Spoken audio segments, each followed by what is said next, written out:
Tuesday morning மாடி தோட்டத்தில் வந்து நிறைய கீரை செடி போட்டிருந்தாங்க. பாலக்கீரை வந்து 2-3 தடவை பறித்து செஞ்சுட்டேன். நம்ம கடையில் வாங்கிட்டு வந்து செய்கிறத விட கூட நம்ம வீட்டிலேருந்தே பொறிச்சு அதை சமையல் செய்கிறப்போ அவ்வளோ ஒரு டேஸ்ட்டாக இருக்குதுங்க. குவான்டிட்டி கம்மியாக இருந்தால் கூட டேஸ்ட்டு வந்து செம்மையாக இருக்குதுங்க. நானும் கவினும் விஜய் டிவியில் வர குக்கு வித் கோமாளி வந்து ரெகுலராக பார்த்துட்ருப்போங்க. இன்றைக்கி காலையில் அதை பார்க்குறப்ப தாங்க தெரிஞ்சுது. திண்டுக்கல் தலப்பாக்கட்டு பிரியாணி ரெஸ்டாரண்ட்டில் வந்து இன்றைக்கி சிக்கன் பிரியாணிக்கு ஆஃபர் கொடுத்துருந்தாங்க.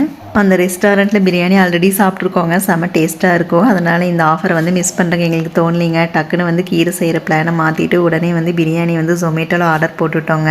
நம்ம வீட்டில் வந்து என்னதான் பிரியாணி செஞ்சாலுமே வந்து இது சாப்பிட்றதுக்கு வந்து ஒரு இன்ட்ரெஸ்ட் இருக்காதுங்க. நம்மளாம் செய்கிறங்காட்டி இதே வந்து ஏதாச்சும் நல்லா ரெஸ்டாரண்ட்டில் வாங்கி சாப்பிட்டோம்னா இனியும் சாப்பிட்லான்னு ஆசையாக இருக்கும். இன்றைக்கி ஆஃபர் ப்ரைஸில் கொடுக்குறப்ப டேஸ்ட் வந்து கம்மியாக தான் இருக்குதுன்னு நினச்சேன். ஆனால் ஓப்பன் பண்ணி சாப்பிட்டு பார்த்தப்ப தாங்க தெரிஞ்சுது. செம்ம டேஸ்ட்டாக எப்பவும் போலவே இருந்துச்சுங்க. ஃபஸ்ட்டெல்லாம் பார்த்தீங்கன்னா பிரியாணினாலே எனக்கு சுத்தமாகவே பிடிக்காதுங்க. இப்போ கவின் கூட அவங்க அப்பா கூட சேர்ந்து நானும் வந்து ஒரு பிரியாணிக்கு வந்து ஃபேனாக மாறிட்டேங்க.